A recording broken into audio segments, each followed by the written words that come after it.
No. We'll do it live. Fuck it. Do it live. I'll write it and we'll do it live. And thing sucks.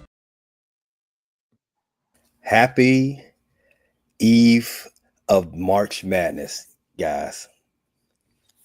That's new. You're not pumped, June? This is one of my favorite holidays.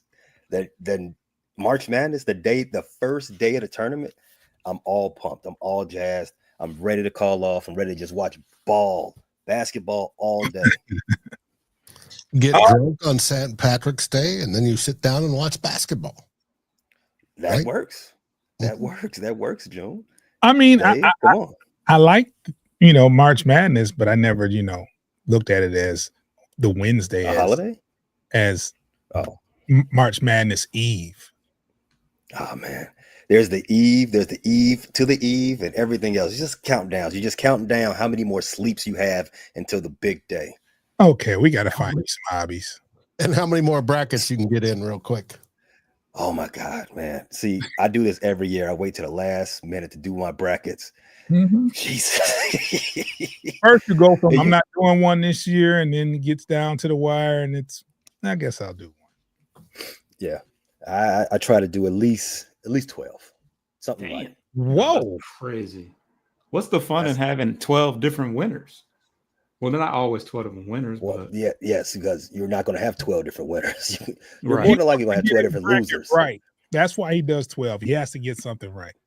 Yeah, I want to get it right. That's the fun. You do one with logic, you do a few with your heart, you do a few with gambling in mind, and next thing you know, you got 12 out there. A few to 12 is kind of crazy, but hey, maybe we'll see. I got one that might have a Big Ten winner. Hail to the victors. No spoils, but how would you? Foster. Well, the Spartans are pretty good this year, so maybe them, maybe them.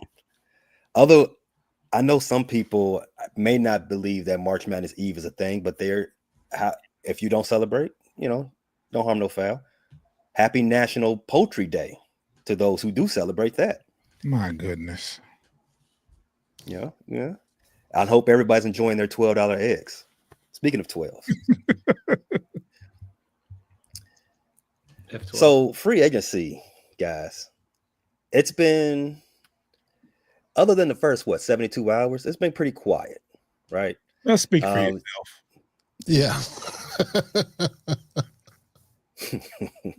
Maybe some people have been quiet the whole time. I don't know. If you're one of our brothers to the north, Wisconsin, but we'll talk about them in a second. To the west, they had a pickup today. They did. Yeah. Well, look, don't spoil the surprise. I want to know all about it in one segment. But first, let's start with the defending NFC North champs, those Detroit Lions. Guys, you all picked up DJ Reed and a few other names, but I think I want to start with DJ Reed because I think he's the most notable guy. He's the only notable guy. Okay, the only notable guy. Adjectives work. Yeah. So you all got him for 16 a year, right? Am I reading that correctly? Something like that, yeah. Okay. So tell me this. What makes him a very viable piece going into this season as you try to defend that NFC North crown? Well, one of the things we had that wasn't, in our favor in some games last year was our defensive backfield. And Carlton Davis was a possibility of him bolting. He was saying things a week prior, with tweets and saying he won't make the same mistake again, settling for less because he knows what he does on the football field. So it was essential to either to get someone like Reed because we knew there was a strong possibility of him not accepting the offer that the Lions had. Talking about Carlton Davis, him not accepting that the offer. So signing DJ Reed was like a replacement. And like I said before, for a lot of us, or for a lot of fans, they consider it somewhat of an upgrade. I think it's kind of like maybe, around the same thing. You get DJ Reed's a little shorter, but his heart and his what he displays on the football field is is really, really good. So and his that was, durability as well. yeah. Well, there was a quote that said the best availability is durability. So I mean, the best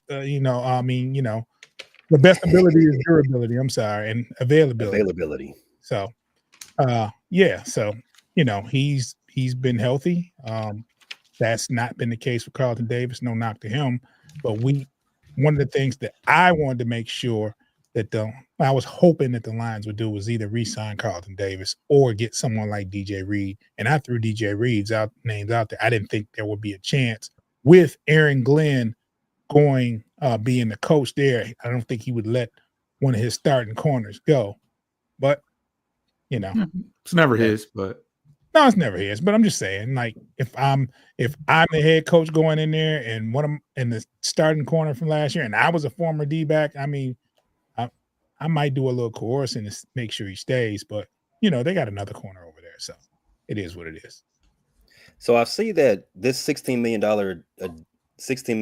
per season deal given to DJ Reed is the highest external contract given out by Brad Holmes since he became the GM at Detroit. What's the word? Reservations, paying that much money out to a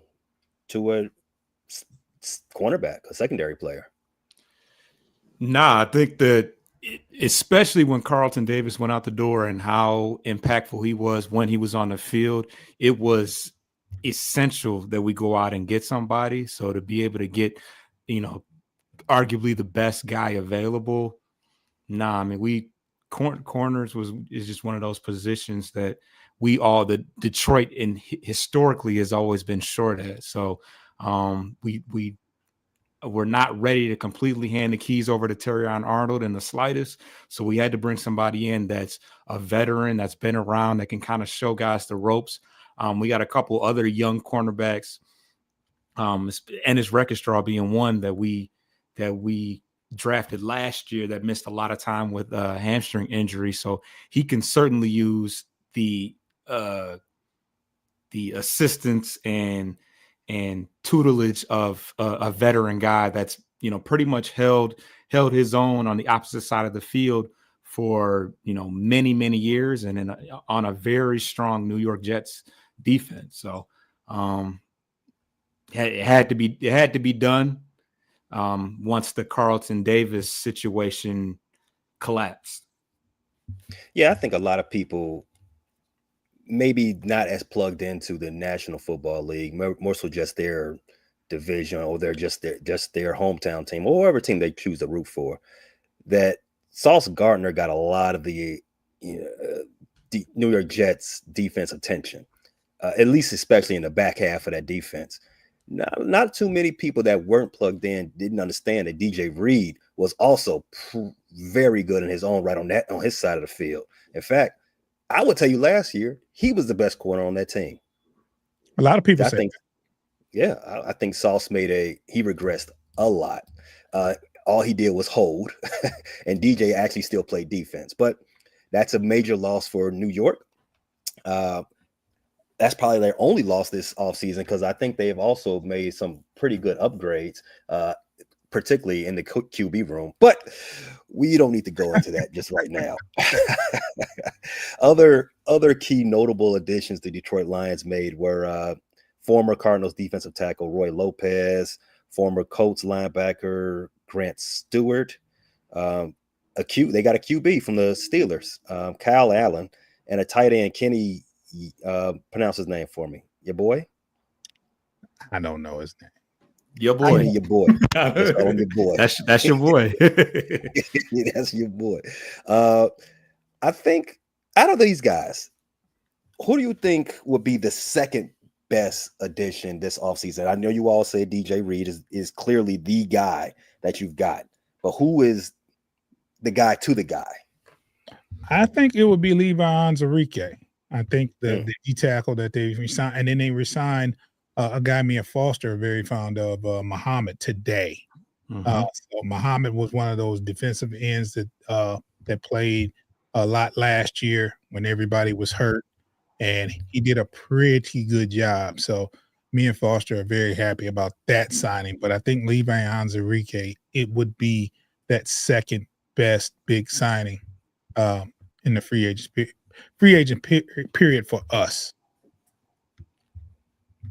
Okay. But so you saying a re-sign is your best, not none of the new guys. So as far as new signees, I like the Brock Stewart guy. He seems to be he appeared to be a fan favorite over in Indy. I was looking for us to upgrade or bring in somebody that could, just bring something new to the linebacking core. And I think that I think that Brock Stewart isn't somebody that you want being your primary every down, start 17 games, but I think he's a very formidable player in a pinch if you need somebody to step in. I think he had a 17 tackle game against the Dolphins last week, and he's a nice upgrade on the special team side of things. He has one career touchdown in his career, and it was on a block punt return for a touchdown. And the guy that we had playing that role previously is, had gotten older. Granted, he was a Pro Bowler, but Jalen Reeves-Maybin is pretty much Brock Stewart is his predecessor as a depth linebacker and a special teams specialist. All right. So let's talk about the guys going out the door now. You already spoke about Carlton Davis. He's taking a 3-year deal to go to New England to play for Vrabel. Other than that, you had Zadarius Smith. He's walked. Kevin Zeichler, who I'll let you all do it. You said Meladefon pronounces Iffy Melifonwu. Yeah. Iffy. Yeah, there you go. You said he resigned or no? He left. Miami. He left. Okay, he's in Miami now too. So out of those 4 guys, which one is the 2-part question? Which one is the biggest loss? And do you think any of the guys you brought in could possibly fill in for all of these departures? I think for me the biggest loss is Zeitler, the right guard. But and we didn't bring anybody to take his place. We had a young man that was I think he's in his 2nd year this year or 3rd. I'm not quite sure, but Mahogany, he's a pretty good guard, and he played for Zeitler when he was out the one game and he did a pretty good job. They're very high on him. I think Zeitler would be the biggest loss, and for me, Iffy was a big loss because I was a big fan of Iffy. He didn't get the opportunities to play as much as he did last year, but the year prior to that, he was out there making plays, and I thought he would be back to that kind of form this year, but injuries kept him out. But I thought he'd be another person that they would bring back, because you can do so many things with Branch. You can move Branch out of that safety position to play the nickel if need be, and you could put Iffy back there, and you didn't lose a step as far as safety play. You can blitz with Iffy. Iffy was 6'2", 6'3", ran like the wind, and he could hit, and he could blitz. So he was one of those pieces that that you hate to see go. Mm-hmm. Yeah, if he's a guy that if he can stay healthy, you're gonna hear a lot about him. Yeah, his ceiling as far as athletic ability is very high. He just never could stay on the field. There was certainly opportunities for him to thrive, but he just never was consistently playing. So, but yeah, I would share the same sentiment as far as Kevin Zeitler being the best actual player that we're losing. Carlton Davis is up there, certainly, but I think as far as the guy replacing Kevin Zeitler, Christian Mahogany, he's only going into his 2nd year, but he'll be 25 by October. So he's a guy that's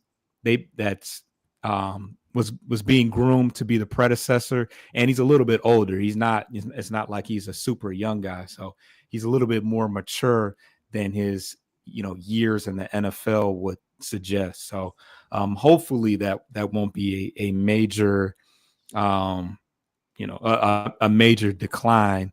But yeah. What's Mahogany's nickname? Bigwood? I would never call him that, but I'm just asking. Because of the last name, because Mahogany. Yeah. That's a good one. I hope That's not. a good one. Took me a minute to pick up on that, but hey, pause. That's a good Yo, I know that's what they say. Name for an offensive lineman. Yeah. I mean, that's his last name. Last name. Bring the wood, Mahogany. Yeah, bring the wood. That's fire. There you go. I agree that Zeitler's probably the best guy that you probably lost. So I saw a stat. I think the Detroit Lions ran to the right. Was it 62% of the time last season? Mm-hmm. So losing the guard in between Penei Sewell and Frank Ragnow, two all pros. Yeah, that's probably going to sting a little Designer bit. played left guard, didn't he? I have it as the guy. I have him lining up in between Penei and Ragnow. But I thought the right side, right side of offensive line. I thought right guard was Glasgow. You would know better than me. I'm just reading off my notes. So I could be wrong. I don't know. I thought that's what I thought though. On the depth chart, it has Mahogany now as the right guard. So I'm assuming that's where Zeitler was at. Okay. Yeah. All right. Your running game last year going to the right, as I saw, it was said 62% of the time, and 62% of your runs went to the right, and that rushing attack was very potent last year. As a Chicago Bear fan, I'm happy to see him go because maybe you'll come back to the pack a little bit. No lion pun intended. But even still having Ragnow and Penei Sewell over there, I don't want to diminish Zeitler, his importance, but in between those two guys, it would be hard for me to think that what's his name, the guy that's replacing him now. Don't sleep on Mahogany, man. I'm telling you. Hey, I if his name implies anything, I'm sure he's going to bring it. Hey, yo. His nickname was His nickname was actually coined from Brad Holmes as Dirtbag. For what it's worth. So, sounds like a young man in the military. Mm-hmm.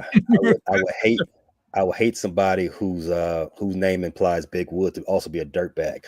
All right, so not a good correlation. It's just not good. Definitely doesn't correlate too well. But you guys, all right. Thanks a lot for the Detroit Lions.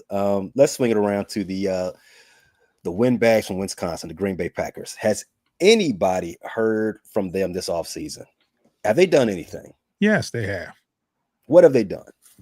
Today they signed Nicole Hardman from the Chiefs, the wide receiver. Ooh, Miko. Let me ask you this question. I'm fairly familiar with Miko. Fairly.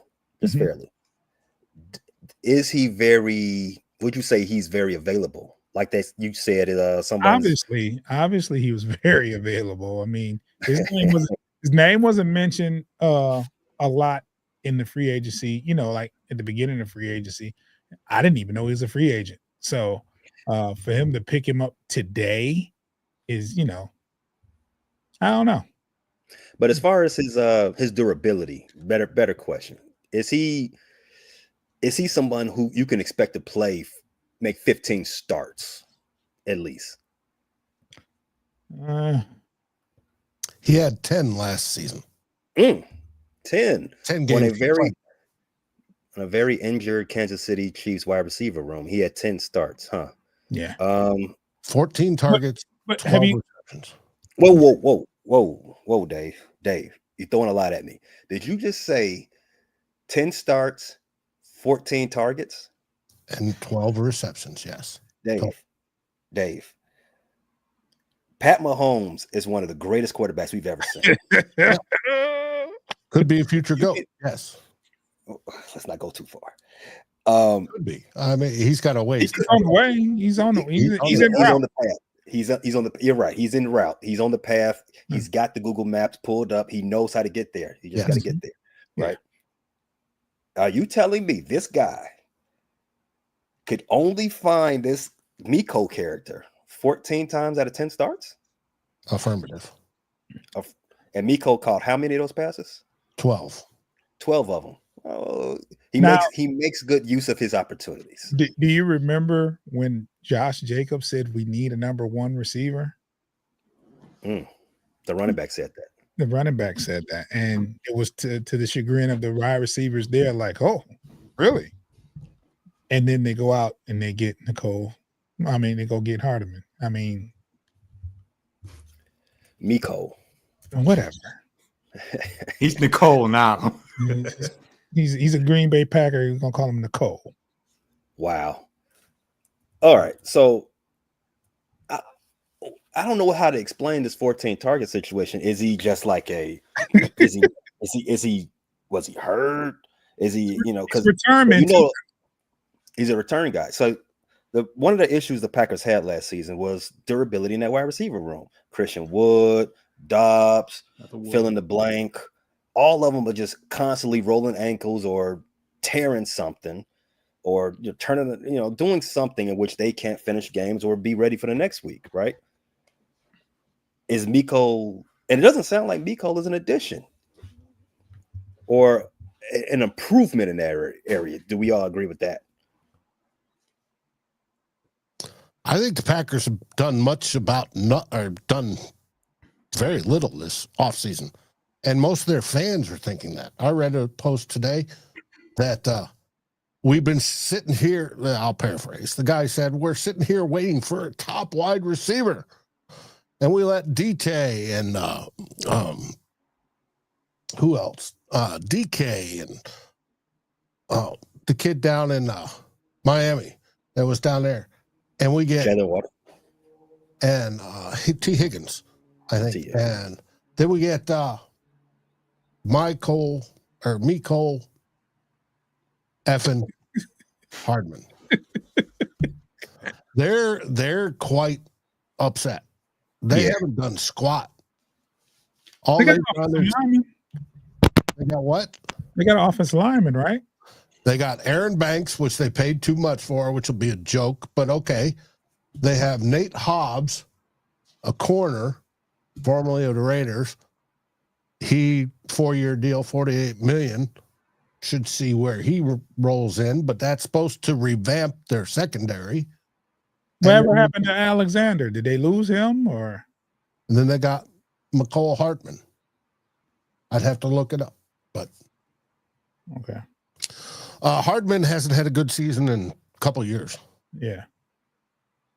So it sounds like what you guys are telling me is that the Packers have no good news to report. Yes. Well, they got the professional quarterback. The professional has another target to throw to. The professional quarterback who used to have the highest guaranteed dollar contract in NFL history. And chiming in from our live chats, Tim Lyons, right on time, overpaid. Mm-hmm. I agree. No arguments from here. All right. But from what I gather, the Packers fans that bleed over onto my channel and to my feed, they're upset over what the Packers have done so far this season. Well, upset looks good on them, Dave. Upset I know it does. It's quite enjoyable.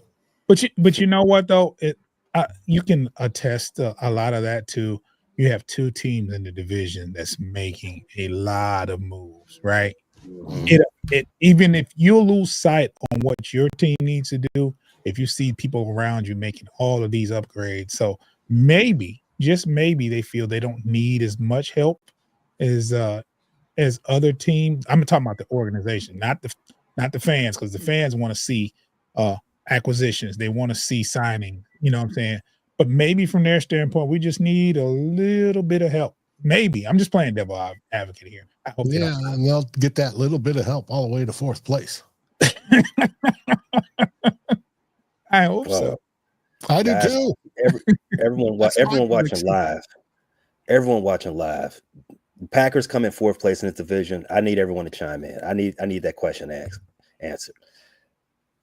Let's take a break real fast. We'll come back to the other 2 teams in which June referenced. Those 2 teams that have been most active in the free agency period. Watching live, stay put. You're listening on audio. Check out our partners, and we'll be right back on the other side of this break.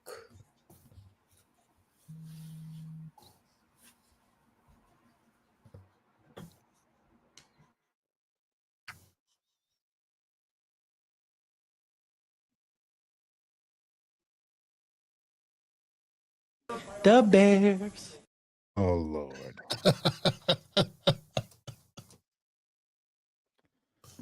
Oh boy. I'm glad he's muted. I'm glad he's muted too. That was a faux pas on my part. Mhm. Dave, I don't know who It's should go fine. first, me or you. That's a It is fine. a fine. You should. I should go first. Okay. So we've all heard about what Chicago Bears have done this free agent period. We've picked up player after player after player after player. But for this week, there have not been any other news on the football field that pertains to the football field. There's actually been something else that's been going on. And I think it's worth discussing. It might not hit everybody the same way outside of Chicago, but this is definitely important. So the Illinois State Assembly, they have a proposed bill that they've debated today, actually, right now. In fact, it is 5:50 Eastern, so it is actually going to hit the floor in 10 minutes Chicago time. The proposed bill would require professional sports teams to have a record of at least 500 or better in 3 out of the past 5 seasons to be eligible for public financing for a new stadium or renovations to an existing one. Wow. Fellas, this You suck, you get no money is basically what it is. now as fans, I think we all agree with this part, right? Like we all like this, right? Yeah, it encourages the team to be trying to win. Not just that. The As ownership a taxpayer, you want some immediate returns. You want some payback. Yeah, you want some payback for what you're paying for, and you want to see that manifested into the on-field product. I get it from a taxpayer standpoint, right? And when they do get paid, it builds up the whole esprit de corps, hey, we got the Bears, and just like back in 1985. And and they're proud of it. I can understand that a little bit. No. From a base level, it makes total sense. Now, for me, I'm not somebody that sees these things as just from the vantage point as a fan, right? I understand these things are very complicated billion-dollar real estate deals, and with any real estate deal, whether the complicated or non-complicated, you will have a certain level of red tape.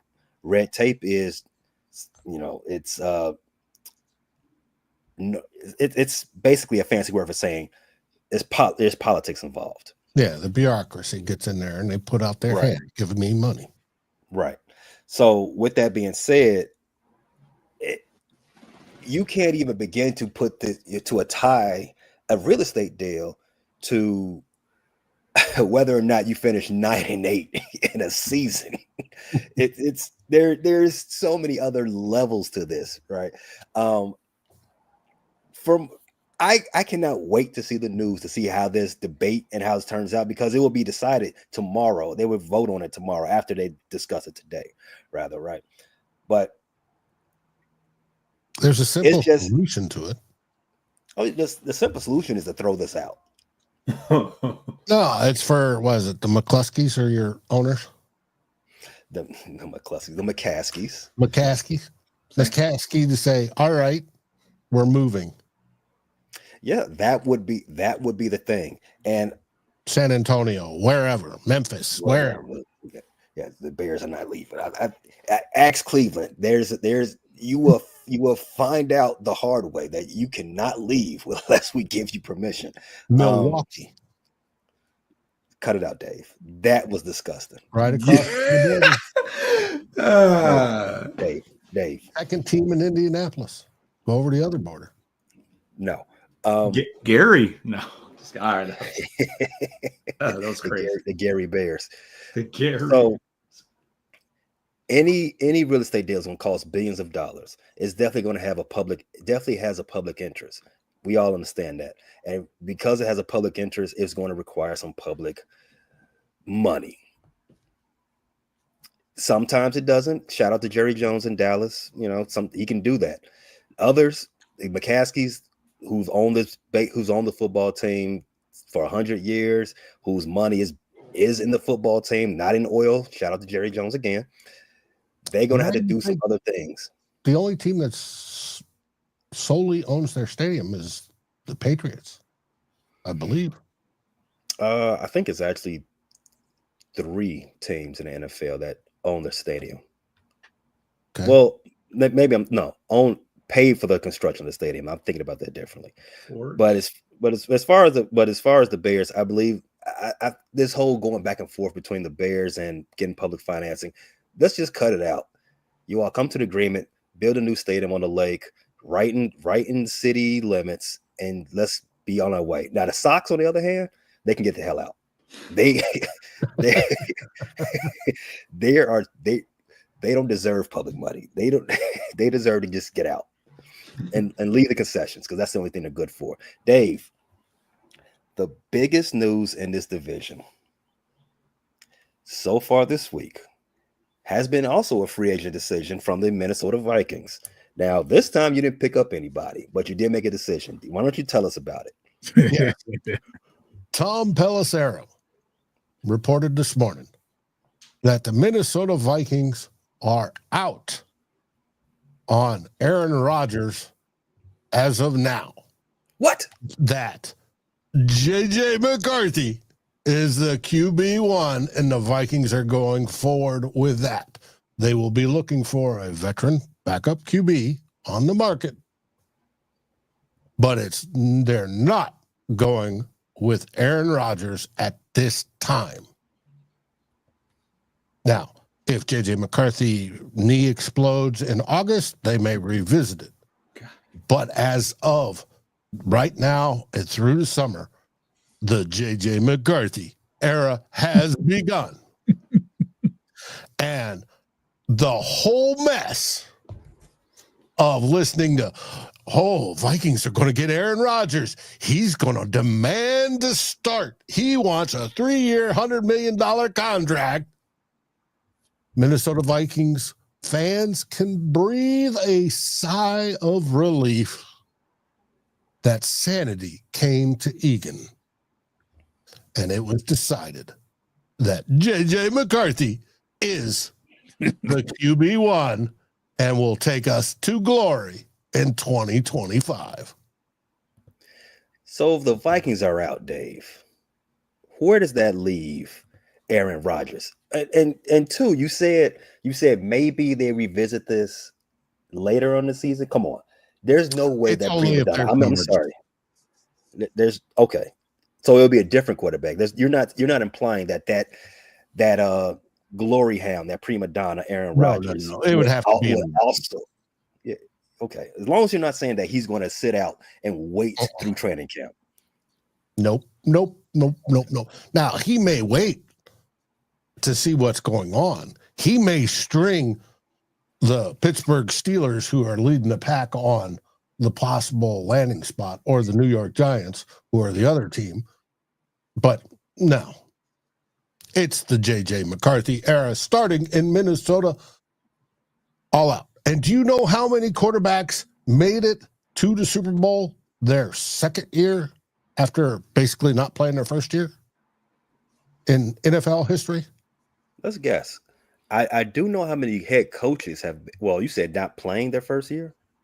Well, for the most part. I mean, Patrick Mahomes is one of them. He played in week 18 of his rookie year, but it was his second year he made it, and he won. Oh, okay. Second year starting. 3 years, 3 others. Brady? I believe Brady was one of them. When Bledsoe got Brady. hurt. Yeah, Brady was second year player. He went to the Super Bowl.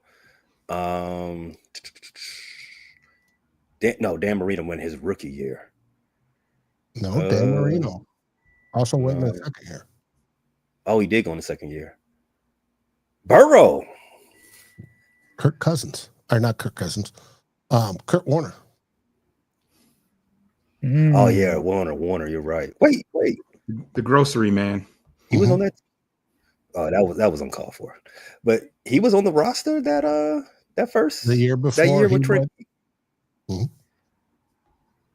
What did Burrow do? Burrow, he got hurt his rookie year. In the second year, they did.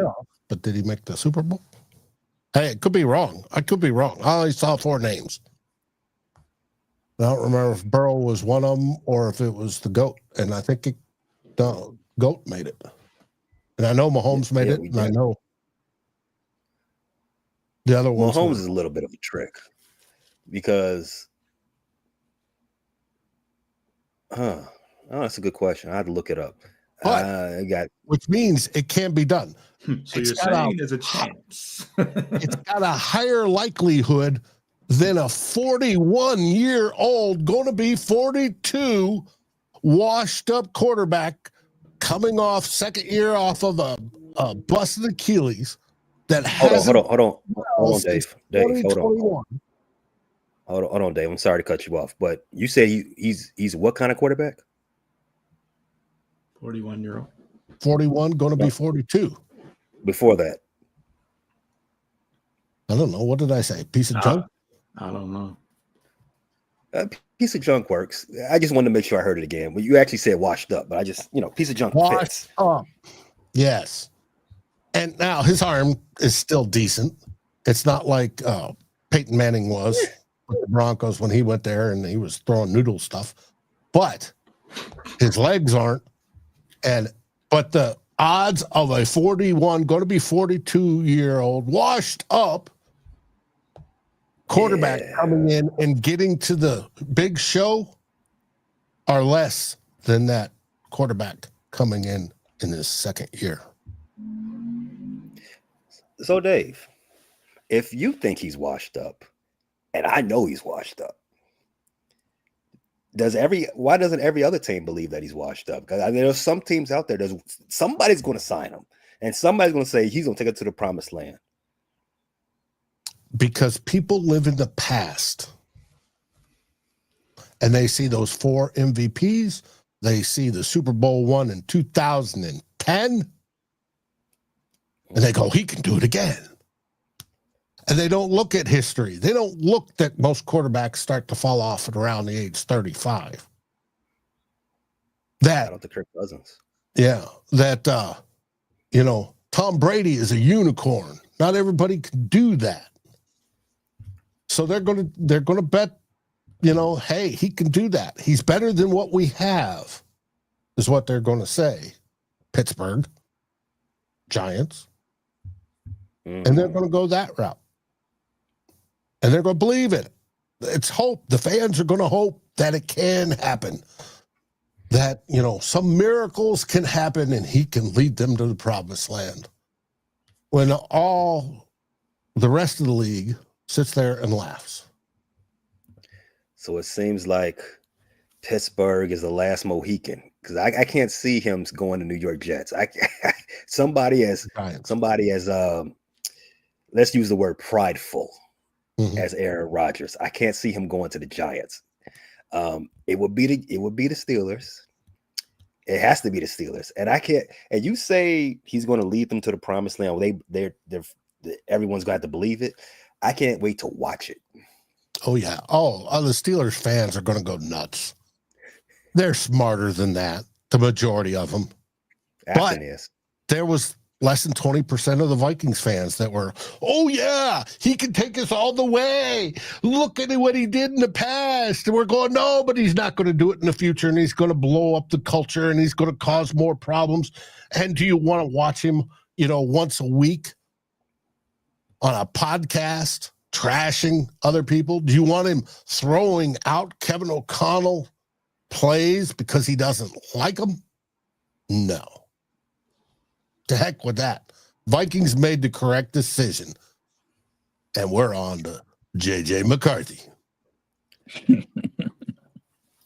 We have another live comment from Tim Lyons. Shout out to the Cincinnati Bengals. Congrats on your mega signings this week as well.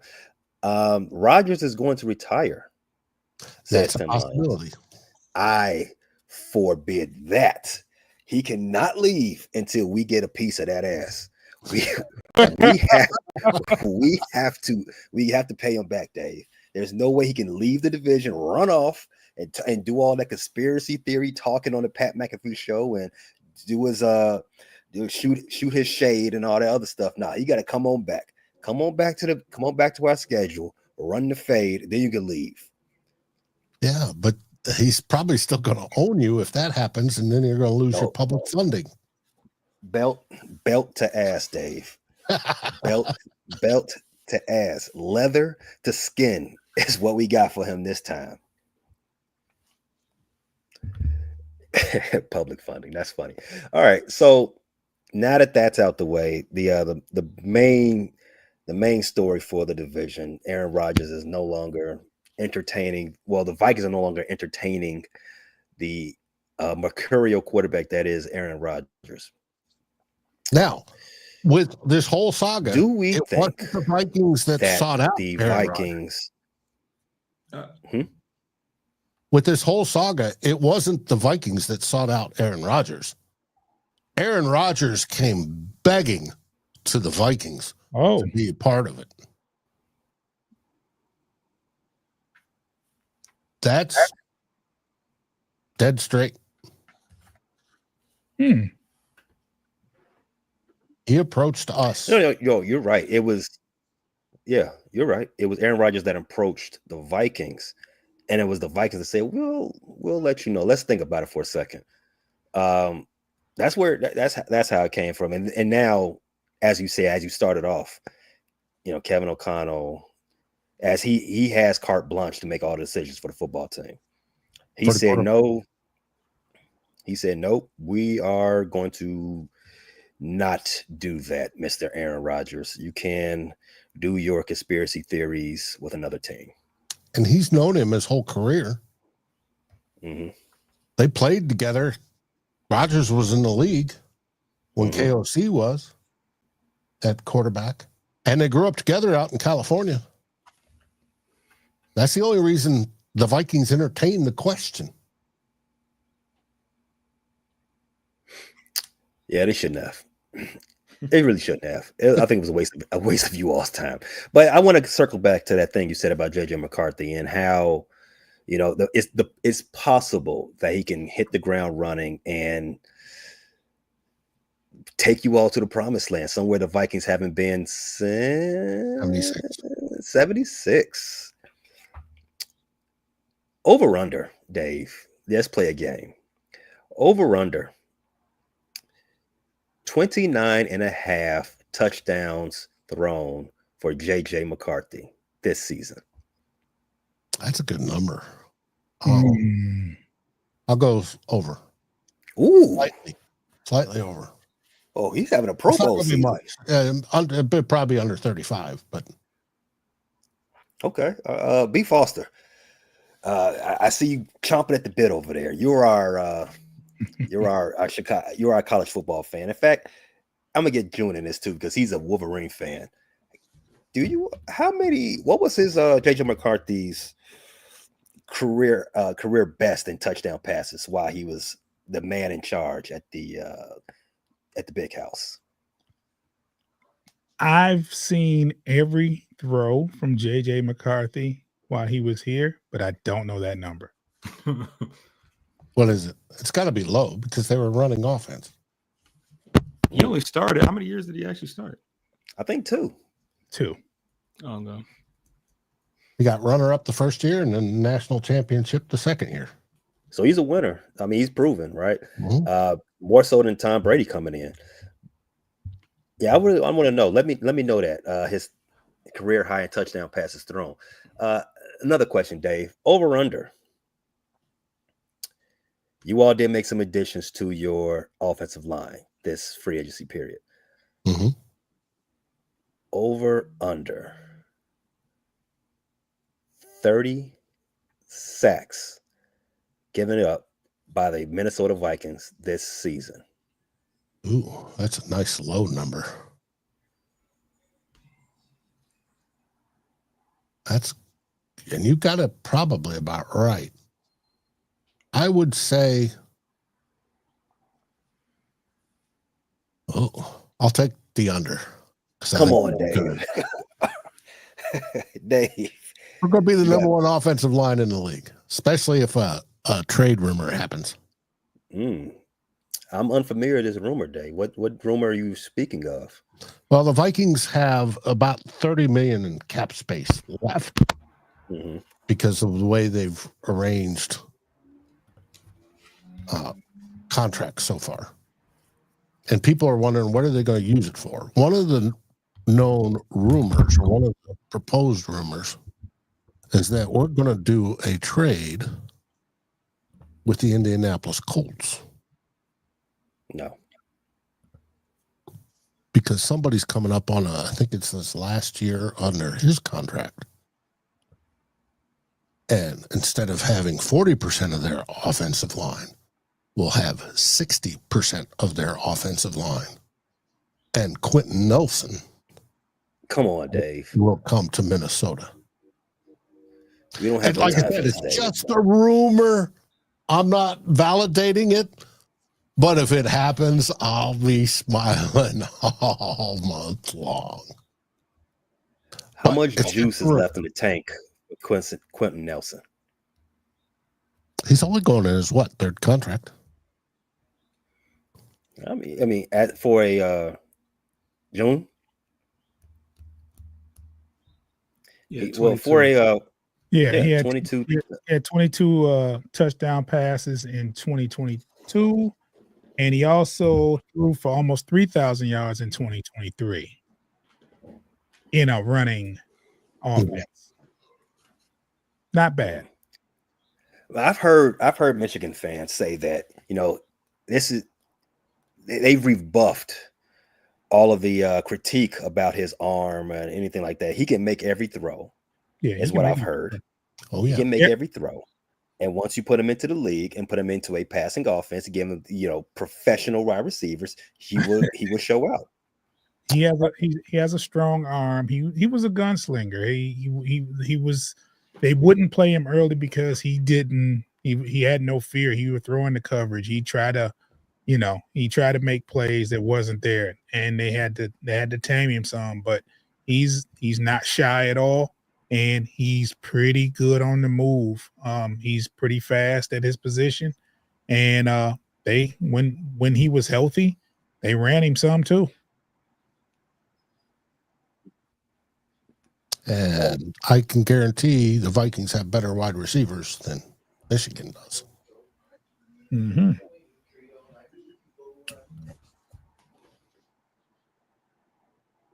Well, back to Quentin Nelson. If that does happen, Quentin Nelson does get traded to the Vikings. It's just a dream, but it's come up. It's a rumor that's out there. Yeah, it's still rumor season as we get closer and closer to the draft. Believe less of what you hear, and I would choose not to believe any of that. Mm-hmm. We'll see. Hey, I'd love it. He's only 29, but I'd take him, giving him an extension. Oh, hell yes. And then bookend him with two of the best tackles in the league. Shit, yes. All right. Last thing. Last question for you, Dave, before we start closing up shop.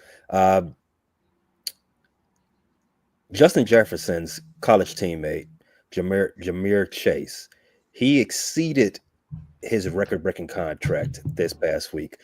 Ja'Marr Chase is now a $40 million a year wide receiver. Any thoughts on that? Because I remember last year when Justin Jefferson got his contract, we were very like, yes, he should be getting paid $35 million. He should be the highest paid non-quarterback ever because he is that good and no one comes close. Dave, your thoughts? And that was true then and still true now, but he was beat by Max Crosby by what, $50,000, I think it was. And then there's a couple other people, Myles Garrett being one of them that got beat this year. And now Ja'Marr Chase.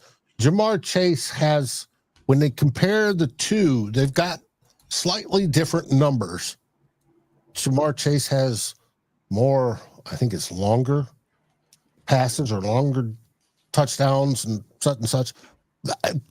Their buddies, they played together. That whole LSU group that got drafted that year has made over $600 million.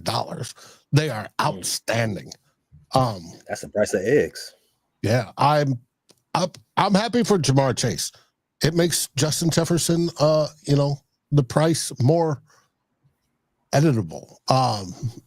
It's cheaper. It's less, percent per cap than Ja'Marr Chase. Now, what Cincinnati's doing with Ja'Marr Chase and was it T. Higgins, paying them so much money along with Burrow. I got a question: who's going to play defense? Who's going to play on the offensive line? They can't afford it. Good question, Steve. Those three players take up like 47% of the offensive cap or something ungodly number like that. And it's like, who else is going to play? Won't be Mr. Hendrickson. It's looking like. But it's interesting. You breaking news, Foster? No, I'm just saying. I mean, he wants to get paid soon, and where is that going to come from? Mm-hmm. Yeah, just trade him to Detroit. Just throwing that out there. Cincinnati has its own issues. They've tried to improve the facility some and all that, but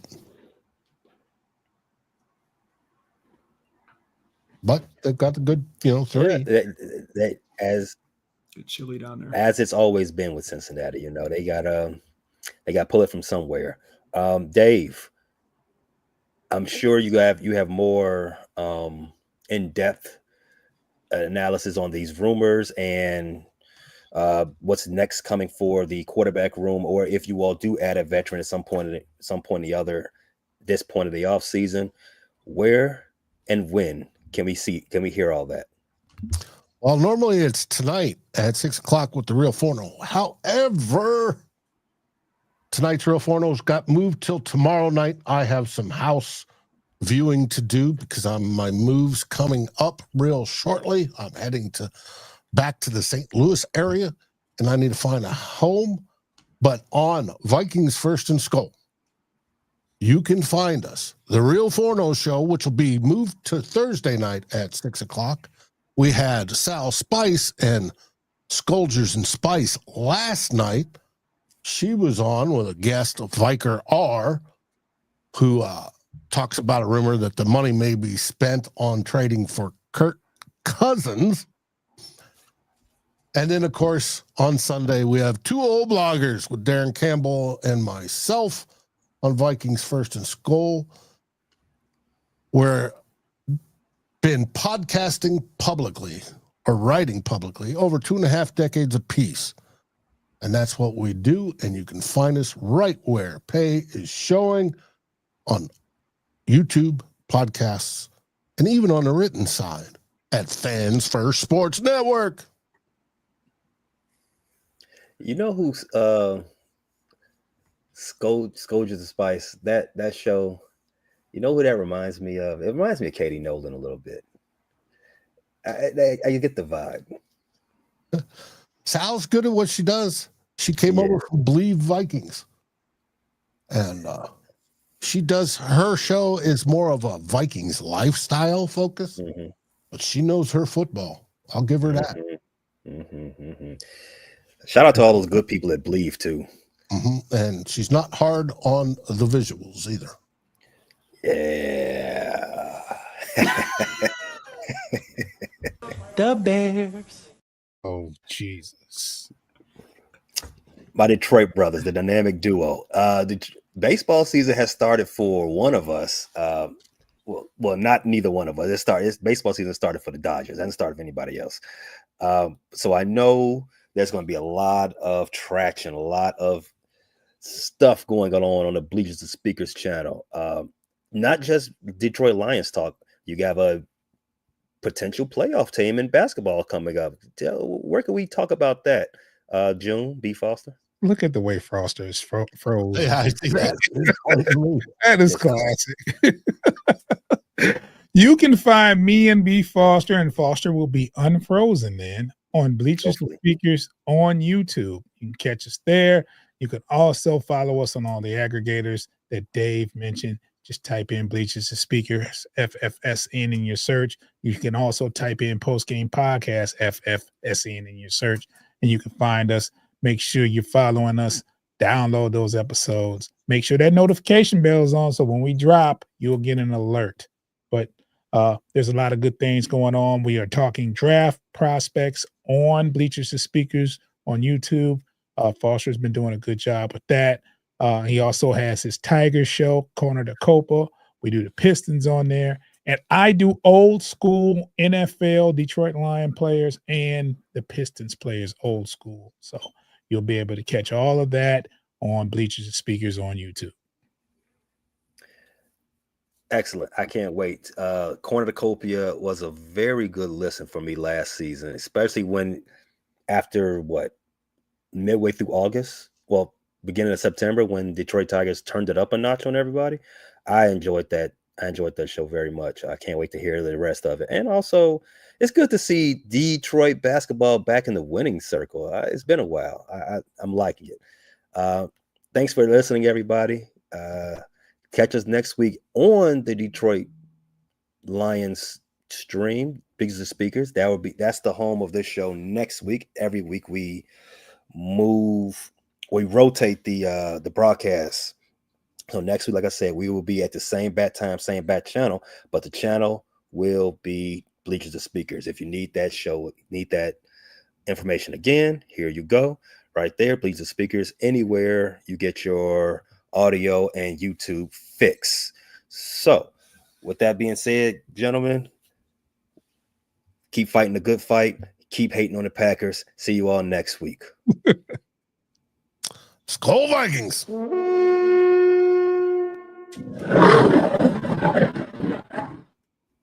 All right. There you go. That was a good one, June. That was a good one.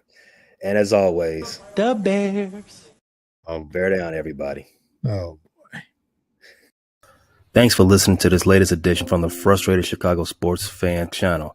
Whether you listen to this on Apple Podcasts or Spotify or watch it on YouTube, make sure you like, subscribe, share with a friend, and hit the notification bell so you never miss a drop. And all my homies from Chicago, we say three things: bear down, go Cubs go, and sell the team, Jerry.